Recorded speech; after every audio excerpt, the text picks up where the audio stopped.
What is your scariest "I am not alone" experience? I was a closing manager for a restaurant per bar in a notoriously haunted town. One night when locking the front door I heard a man's voice. Thinking that a drunk guy was in the bathroom still I said "hello" a few times while checking the bathroom to find nothing. Now thinking that something more sinister was about to happen since I was alone with money I ran to the front door to grab the cook from the parking lot and heard "don't do that." We searched the entire place and checked cameras to find absolutely nothing. Still chills me to this day. Exams during uni, my roommate had gone home for the Christmas break cause his exams finished early, so I was supposed to be alone in the house. At some point his girlfriend came over and decided to crash in his room, just used the key he gave her. I didn't know he had given her one. Anyways, she entered when I wasn't home, and apparently she was under the impression I had gone home for the break already myself. Yeah, so I didn't notice anything, came in from wherever I was in the washroom and she heard me, she got scared and thought I was a burglar. Next thing I know I open my bathroom door and she's standing there with a knife from the kitchen yelling at me. It was only 2 seconds before we both realized what was up. But I swear if I hadn't just taken it, I would have it myself. Was exploring an abandoned hotel with some friends. It was night so the whole place was pitch black other than the flashlights. We were ing around playing hide and seek. I had already been found so I was following the searcher around while he looked. He heard movement in one of the rooms, and the door was locked. He decided to be dramatic and kick in the door. The person in there was not any of us. My friend freaked out so much he tripped trying to run away. We scared the squatter too because he bolted. As freaky as it was for us, must have been 1000x worse for the squatter. Minding his own business when suddenly, footsteps in the dark. They stop outside your door. Then wham, your door is gone and someone's shining a flashlight in your face. Anyway, learned later squatters and homeless people loved that place. When I was in high school I woke up to a man entering my room. My dad died when I was young and I have all sisters so there are no men in my house. I was still half asleep and trying to figure out if I was dreaming or not when he started to approach my bed. I was about to scream and when I realized who it was. My sister's boyfriend. He was in the army at the time and made a surprise visit and had driven like 15 hours straight. He was sleepwalking and thought he was getting back in bed with my sister. It was funny afterwards, but scared me at the time. Apologies in advance for the long read. I used to work security for this construction site that was being turned into apartments. Typically, the workers would neglect, I have my suspicions, to lock the doors to some apartments. So, every now and again, I would have to close them, but I couldn't lock them due to not being given a unit key. Hated this company. Well, one night, I made a round and closed all the doors, closed some windows, locked up some gates, etc. And then, on my next round, one of the doors I had closed, was left open, half swinging in the wind. It was always dead silent at that site, not a single sound in the night but I could hear the creaking of some floorboards, the shuffling of feet, and light breathing. It scared the shit out of me. I always carried pepper spray, and a flashlight that doubled as a baton and taser. And so I opened the door, turned on my flashlight, and stepped inside. Security. If there is anyone in here, come out now, or you will be tased, I shouted out, but received no reply. All of a sudden, the sounds had stopped, and I thought I had them. I activated my taser a couple times to try and startle them out, but there was nothing. I went through every room in that 3-bed unit. Not a single thing was out of place. Each window was closed and latched. The closets were empty, the rooms are unfurnished, and the cabinets had no doors. I even checked the balcony with no sign of anything amiss. No kind of animal or person was anywhere in that room. Everything except the front door was locked. But the doors were brand new. There's no way they could have opened.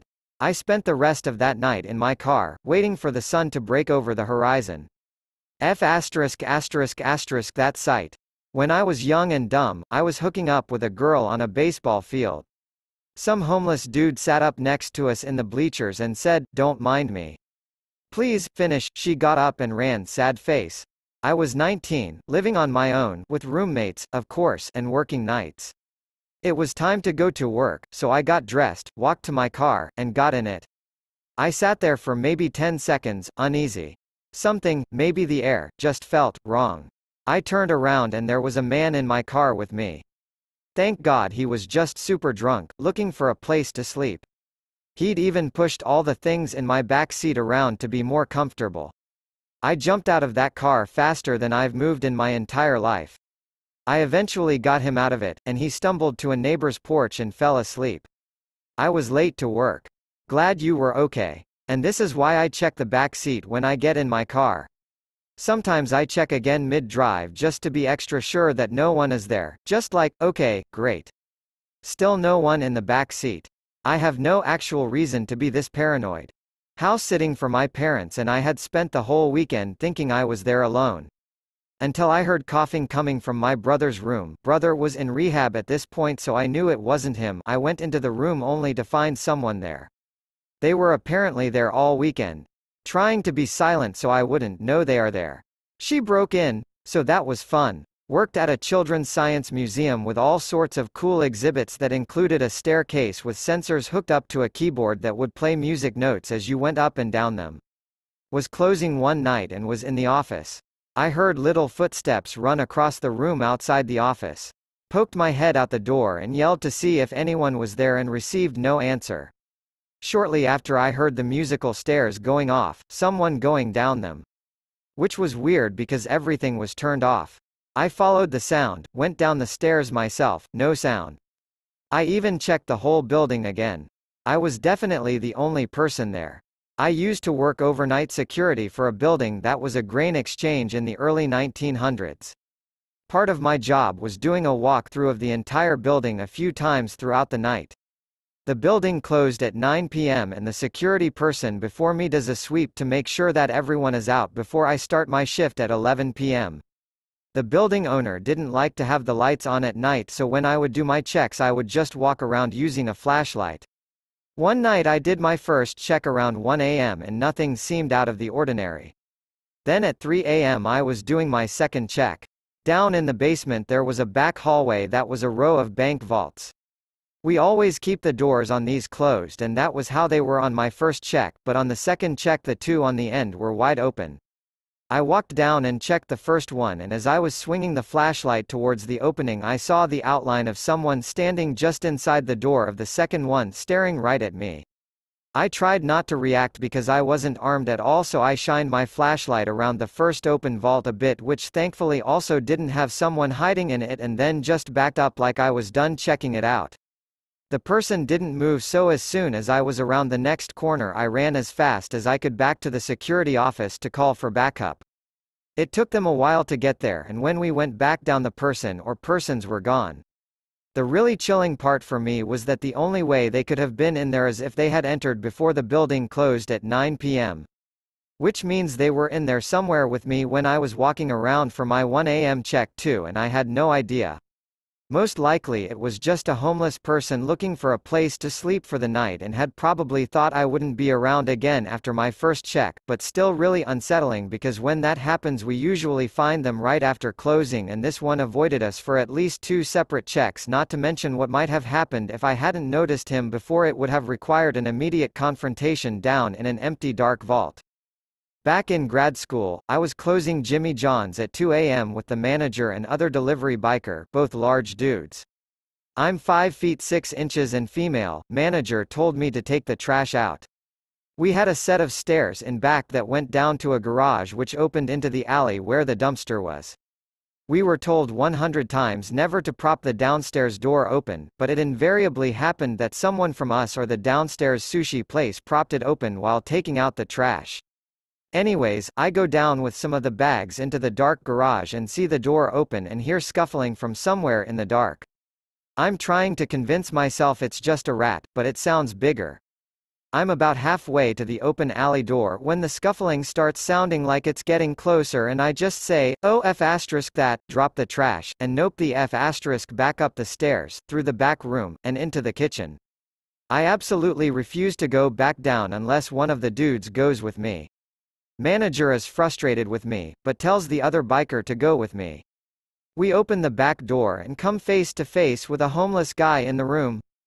Welp, it was the beginning of hunting season. I live in Fayette, Alabama, so there's a lot of woods and no neighbors. It's one of those rural areas I live and hunted in. Well, I hunt for at least 4 days before going back home, so I bring a compound bow and a 30-30 LVR action. Well, as I was going to one of my designated camping location, it takes about 3 to 4 hours to get to on foot. I start hearing crunches in the woods. I think nothing about it, cause birds hop on the ground for food, but then I stopped and it stopped. A little spooked, I just keep walking. Welp, after 3 or 4 hours I made it to my location. To see it has been used by an animal, which is fair game cause I was gone from that site for a while, so I shrug it off thinking maybe it left. Well, about nightfall I'm spooked cause I've heard noises all day and that it started getting dark and I forgot my flint, so I just decided to eat my dry meat. It was homemade jerky from a squirrel and go asleep. I didn't have a tent cause I made a shooting house out of falling trees. Well, about around morning I smell something awful, so I look outside of my blind and see a mountain lion, so I shot up in the air and watched it run. I immediately started packing and waited till daylight. Well, it's daylight and I start looking for more tracks. I found them. It followed me from where I heard the noise. It followed me for 4 hours. I was spooked and proceeded with going home. TLDR, stalked by mountain lion.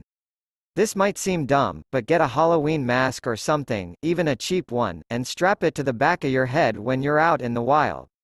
They won't usually pounce you if they think you see them. It can really save your life even though it seems ridiculous. It's not ridiculous. I used that technique in India for tigers cause tigers hate being stared at, but I didn't think there was a mountain lion up where I stat cause I never screams. Not that scary, but spooked me out. Alone in my room, was tired and lazy, wanted to go to bed but don't want to get lights. So I jokingly said, "Can someone turn off the lights?" Then the lights flicker and turned off. I was so scared literally didn't move for a few seconds. I think it was about to be replaced anyway, but the timing was too coincidental.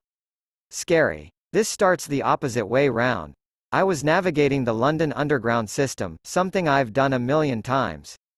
I got to Leicester Square, which is about 15 stories below ground level at its lowest point IRC, and everyone who got off the train with me turned to go up to the street while I went down to the next platform. It's a very old station with sharp turns in thin corridors, and they've adjusted for that by placing convex mirrors in every corner so you don't run into anyone. There are no opportunities to turn off and go down a different route. I was completely alone in what was usually a very busy station, and it was freaking me out. I was walking quickly. I wanted to get to the platform because it was almost silent when there were no trains, and I was desperate to get into a more comfortable environment. At one point, I turned a corner and decided, for some godforsaken reason, to look up at the mirror as I did. There was someone behind me. They were walking very slowly in comparison to me, and they hadn't been behind me when I'd started on the single available path through the station. I didn't get a good look, but they were definitely there, and I didn't look again. They didn't emerge onto the platform before the next train came, so I never saw them again. One night in Afghanistan, on my base, the bus wasn't running, so I had to walk by to an airfield in the dead of night by myself for my work shift. The airfield was a long walk away and it was a blackout base, so it was pitch black outside. About halfway into the walk I could hear the light sound of footsteps on both sides of me. I kept walking and gripped my rifle, but it wouldn't really do good except to use as a bat because my company hadn't been issued ammo yet. More and more footsteps started increasing all around me, but they were tracking me from a far enough distance that I couldn't see them. After about 5 minutes of slowly creeping along as silent as I can, I saw a small figure on the road blocking my path. I knew it was time to get ready as a fight was about to be on.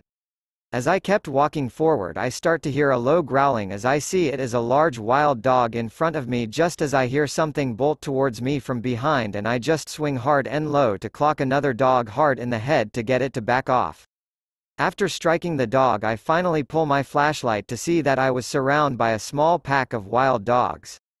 The dogs started trying to make false dashes towards me to catch me off my guard as another would try to circle behind me. At this point I just had to keep pushing forward slowly cause I knew running would provoke the prey drive into full power. Thankfully they finally backed off completely once I started getting closer to the hangar where everyone else was. I have experienced sleep paralysis once in my life so far. I was like 13 to 14, and they say it occurs in most cases when one has fallen asleep lying on their back in a certain position. It was creepy AF. It happened in the middle of the night. I felt a big pressure on my chest, barely able to breathe properly. I could hear like a very ongoing, deep and reverberated voice the whole time. I saw like a huge narrow human-like shadow getting closer and closer to me. I was *itting myself and I could feel myself shaking, trying to yell, but all I could do while half asleep was moan, the scream barely coming out of my mouth. I felt like I was being choked. I woke up in the middle of it. I was awake, conscious, I could move, I was perfectly fine. The transition from being paralyzed, half asleep, to a sudden awakening, *ed me up big time. Despite being awake, I could still feel a presence from outside of the blanket I was hidden under. Ever since that one night, I've never fallen asleep on my back, maybe a rare once or twice, and I am 20 today. I don't want it to ever happen again. That was very creepy.